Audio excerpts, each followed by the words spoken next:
Kembali lagi bersama channel kita semua. Jika Anda suka, jangan lupa komen, like dan subscribe, share juga bila Anda berkenan. Selamat membaca dan mendengarkan. Perintah Kaisar Naga, Bab 3563-3565. Cambuk ajaib itu merupakan serangan langsung terhadap kesadaran spiritual penggarap iblis, sehingga penggarap iblis hanya merasakan gelombang rasa sakit yang menyengat di otaknya. Melihat pembudidaya iblis itu untuk sementara terguncang oleh cambuk, Dev mengeluarkan pedang pembunuh naga. Pedang pembunuh naga ada di tangannya, memancarkan cahaya keemasan. Cahaya keemasan menyebar seketika. Dev masih tahu bahwa hal itu akan membunuhnya saat dia sakit. Dev tidak peduli tentang keadilan ketika berhadapan dengan kultivator iblis semacam ini. Sinar cahaya pedang emas segera menuju ke arah pembudidaya iblis. Wah, apa menurutmu kamu bisa mengalahkanku dengan cambuk ajaib? Pembudidaya iblis itu meraung dengan marah, dan seluruh tubuhnya terbakar api. Segera, pembudidaya iblis itu berubah menjadi bola api dan datang langsung menuju cahaya pedang Dev. Dev sedikit mengernyit. Tampaknya dengan kekuatan tingkat pertama di alam kesengsaraan transendensi, bahkan jika dia memiliki senjata dewa di tangannya, hampir tidak mungkin untuk membunuh biksu alam kesengsaraan transendensi tingkat ketujuh. Bagaimanapun, perbedaan kekuatannya terlalu besar, biksu tingkat ketujuh di alam kesengsaraan transendensi ini bahkan tidak menganggapnya serius. Bum bum bum. Bersamaan dengan ledakan tersebut, cahaya pedang yang diayunkan oleh Dev bertabrakan dengan keras dengan pembudidaya iblis. Api di sekitar penggarap iblis itu seperti perisai, menghalangi semua cahaya pedang. Dev memandang ke arah pembudidaya iblis, yang berubah menjadi bola api dan mulai mundur dengan pedang pembunuh naga di tangannya. Dev. Scarlet terkejut saat melihat ini, tapi dia tertahan oleh seorang kultivator iblis dan tidak bisa melarikan diri untuk menyelamatkan Dev. Melihat Dev akan menerima pukulan keras, tiba-tiba terdengar teriakan. Untuk sesaat, Dev dan pembudidaya iblis itu sama-sama tercengang. Kemudian mereka berdua menoleh dan menemukan bahwa hantu tua gunung iblis telah menamparkan kepala pembudidaya iblis yang menghadapinya dengan satu telapak tangan. Bagaimana mungkin? Dia juga alam kesengsaraan transendensi tingkat ketujuh. Bagaimana bisa memiliki kekuatan seperti itu? Dua pembudidaya iblis yang tersisa semuanya terkejut. Mereka semua berada di alam kesengsaraan transendensi tingkat ketujuh, begitu pula hantu tua gunung iblis. Tapi sekarang mereka sedang bertarung, dan seorang di sisinya ditampar kepalanya oleh hantu tua gunung iblis. Ini terlalu keterlaluan. Para pembudidaya iblis ini tidak tahu bahwa hantu tua gunung iblis telah selamat dari awan kesengsaraan iblis. Meskipun mereka berdua berada di alam kesengsaraan transendensi tingkat ketujuh, kekuatan hantu tua gunung iblis yang sebenarnya jauh lebih kuat daripada mereka. Jika kamu berani tidak menghormati Tuan Chen, aku akan membunuhmu. Setelah membunuh satu pembudidaya iblis, hantu tua gunung iblis langsung menuju ke pembudidaya iblis yang sedang bertarung dengan Dev. Pembudidaya iblis terkejut dan buru-buru melambaikan api. Hantu tua gunung iblis melambaikan telapak tangannya, dan apinya langsung dikalahkan. Angin kencang yang tak berujung naik dan langsung memadamkan api yang membakar pada pembudidaya iblis. Tuan Chen, kamu pergi dan selamatkan orang-orang, serahkan tempat ini padaku. Kata hantu tua gunung iblis kepada Dev. Dev mengangguk, dia tahu kekuatan dari hantu tua gunung iblis, dan para pembudidaya iblis ini sama sekali bukan tandingannya. Kesadarannya menyebar, dan Dev dengan cepat menemukan tempat di mana Timothy ditahan. Kemudian dia dengan cepat menuju ke tempat di mana Timothy dipenjara.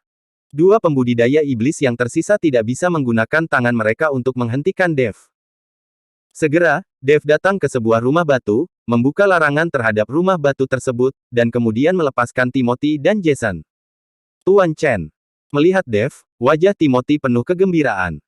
Untungnya, dia memahami sorot mata Dev sebelum pergi, dan Dev dengan cepat menemukan tempat dia ditahan. Tuan Seng, silakan pergi ke halaman depan untuk membantu. Keluarga Seng dan keluarga Ye sudah bertarung. Pergilah untuk mendapatkan lebih banyak kekuatan. Kamu bisa bertarung dan mundur pada saat yang sama. Jangan terus terlibat pertarungan dengan keluarga Ye. Dev berkata pada Timothy. Dev tahu bahwa keluarga Seng jauh lebih lemah daripada keluarga Ye, dan jika mereka terus bertarung dalam waktu yang lama, mereka pasti akan kalah. Ketika Timothy mendengar bahwa seluruh keluarga Seng berani menyerang keluarga Ye demi menyelamatkan diri, dia langsung tergerak. Oke, saya akan segera ke sana, Timothy mengangguk, lalu bertanya kepada Dev, "Tuan Chen, Anda mau kemana?" Dev melirik ke arah kolam suci, menyeringai dan berkata, "Saya ingin pergi ke kolam suci keluarga Ye untuk melihat-lihat." "Tuan Chen, Ludwig pasti sudah menjaga kolam suci itu. Jika Anda pergi sendiri, saya khawatir." Meskipun Timothy tahu bahwa Dev bisa bertarung melompati alam, tapi Ludwig memiliki kekuatan alam kesengsaraan transendensi tingkat 9, dan bahkan jika Dev bisa bertarung melampaui level, dia tidak bisa menjadi lawan dari biksu tingkat 9 dari alam kesengsaraan transendensi. "Jangan khawatir, aku terukur," Dev berkata sambil tersenyum tipis. Melihat Dev sangat percaya diri, Timothy tidak berkata apa-apa lagi. "Hati-hati Tuan Chen, kebaikan ini tidak akan pernah dilupakan oleh keluarga Seng kami." Timothy berkata dengan penuh rasa terima kasih. "Tuan Seng, sama-sama. Jangan lupa untuk meninggalkan keluarga Ye secepatnya. Jika pertarungan berlanjut dalam waktu yang lama, kamu mungkin tidak bisa pergi." Dev memperingatkan Timothy lagi. Timothy mengangguk, lalu berlari menuju halaman depan bersama Jason. Dev, tanpa ragu-ragu, menuju kolam suci keluarga Ye. Saat ini, Ludwig berada di tepi kolam suci, menunggu dengan tenang. Di sekitar kolam suci, perisai cahaya transparan samar-samar terus berkedip. Ini juga merupakan formasi sihir sederhana yang dibuat oleh Ludwig untuk mencegah siapapun memasuki kolam suci secara tidak sengaja. Formasi ini dapat menghalangi semua nafas dan suara di luar. Ludwig melakukan ini karena dia takut seseorang akan mengganggu putranya. Dan di sisi lain dari kolam suci, beberapa anggota keluarga Ye terus-menerus melemparkan berbagai harta langka ke dalam kolam suci. Ludwig ingin membuat air di kolam suci lebih penuh aura. Dengan pelemparan berbagai harta karun langka dan berbagai tanaman peri, air di kolam suci menjadi semakin jernih, dan seluruh permukaan air seperti cermin. "Florian, ayah menaruh semua harapannya padamu, kamu tidak boleh mengecewakanku." Ludwig menatap ke kolam suci. Ledakan. Tiba-tiba, terjadi ledakan, dan perisai di sekitar kolam suci menghilang dalam sekejap. "Siapa?" Ludwig mengerutkan kening dan wajahnya menjadi sangat jelek. Ludwig tidak mengenal Dev, tapi dia sangat marah saat melihat Dev menghancurkan perisainya. Dan masih ada sedikit keraguan. Bagaimanapun, tempat ini jauh di halaman belakang keluarga Ye. Bagaimana Dev, orang asing, bisa masuk? Tepat ketika Ludwig bingung, suara perkelahian di halaman depan juga terdengar. Baru saja diblokir oleh perisai, Ludwig tidak tahu apa yang terjadi. Tapi sekarang setelah perisainya hilang, suara perkelahian terus berdatangan, yang membuat Ludwig membeku dan melihat ke arah suara itu dengan tidak percaya. Dev memanfaatkan kebingungan Ludwig dan tiba-tiba memukul telapak tangannya. Langit dan bumi langsung meredup, dan guntur serta kilat melintas di awan. Telapak tangan guntur. Saat Dev menghadapi Ludwig, dia menggunakan gerakan unik setiap kali dia bergerak. Dev, yang telah memahami asal mula guntur dan kilat, dengan serangan telapak tangan ini, seluruh area kolam suci ditutupi oleh telapak tangan guntur. Sambaran petir yang tak terhitung jumlahnya jatuh dari udara. Mata Ludwig menyipit, dan aura tiba-tiba keluar dari seluruh tubuhnya, dan kemudian aura ini langsung menutupi seluruh kolam suci. Florian berada di saat kritis sekarang, dia tidak bisa membiarkan siapapun mengganggunya. Bagaimana jika sesuatu yang tidak terduga terjadi saat petir menyambar kolam suci? Pikiran pertama Ludwig adalah melindungi kolam suci. Di sisi lain dari kolam suci, anggota keluarga Ye yang telah melemparkan berbagai harta langka ke dalam kolam suci semuanya disambar petir, dan masing-masing berteriak dan jatuh ke arah kolam suci. Ketika Ludwig melihat ini, telapak tangannya bergetar sedikit, dan aura yang menutupi kolam suci bersinar terang. Mayat anggota keluarga Ye yang jatuh ke kolam suci langsung terguncang menjadi kabut darah, dan kemudian tertiup angin. Tidak setetes darah pun tersisa di kolam suci. Setelah Dev menembakkan telapak guntur, dia terjun ke kolam suci tanpa ragu-ragu. "Nak, kamu sedang mencari kematian." Melihat Dev hendak melompat ke kolam suci, Ludwig panik. Saya melihat Ludwig menembakkan ribuan sinar cahaya dengan satu telapak tangan, menutupi langit dan matahari. Seperti yang diharapkan dari biksu tingkat 9 di alam kesengsaraan transendensi, kekuatan yang dilepaskan oleh telapak tangan biasa ini bukanlah sesuatu yang bisa disaingi oleh Dev. Terlebih lagi, masih ada aura yang menutupi kolam suci. Dev takut dia tidak akan bisa melompat ke kolam suci dan menjadi kabut darah seperti yang dialami anggota keluarga Ye. Demi putranya, Ludwig tidak akan melepaskannya. Cahaya keemasan keluar dari tubuh Dev, dan tubuhnya ditutupi dengan tubuh emas yang tidak bisa dihancurkan. Kemudian Dev mengeluarkan jamnya. Satu demi satu kekuatan spiritual terus dimasukkan ke dalam jam. Mulai cepat, mulai cepat. Dev tahu bahwa jika dia ingin mengatasi aura Ludwig, dia harus menggunakan teknik waktu. Melihat Dev hendak terkena aura Ludwig, jam tidak menunjukkan reaksi. Hal ini membuat Dev cemas. Di atas kepala Dev, ribuan sinar cahaya memancar. Mengaum. Tepat ketika Dev sangat cemas, tiba-tiba terdengar auman monster. Jam di tangan Dev berkedip, dan jarum jamnya benar-benar bergerak. Dev terkejut saat mengetahui aliran waktu di sekitarnya tiba-tiba menjadi sangat lambat. Cahaya yang semula secepat kilat kini seperti kembang api, jatuh sedikit demi sedikit.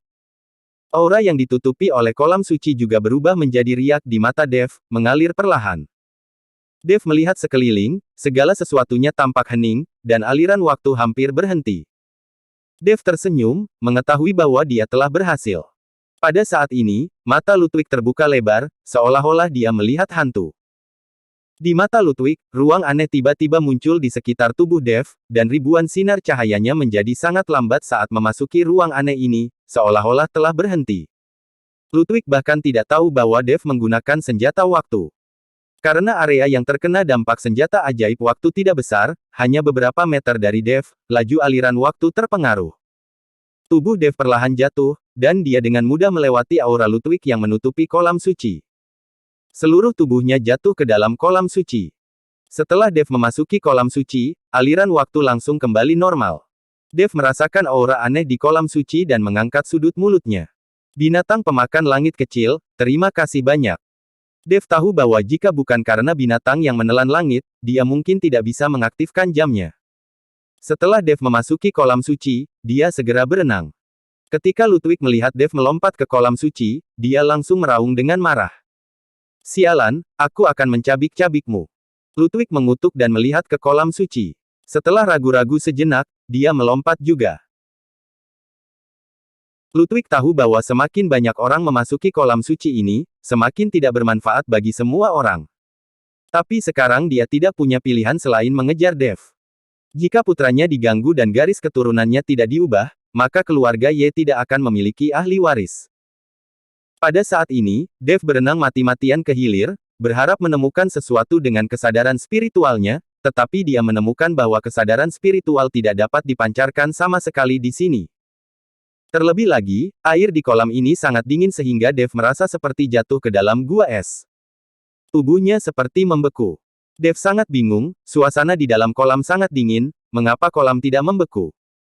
Dev menyalakan bola api di dantiannya.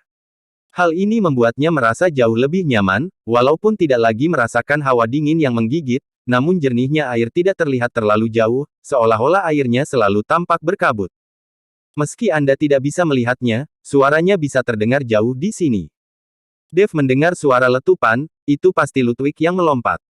Dev buru-buru menghentikan dirinya untuk tidak mengeluarkan suara apapun, lalu menuju ke dasar kolam. Bersambung.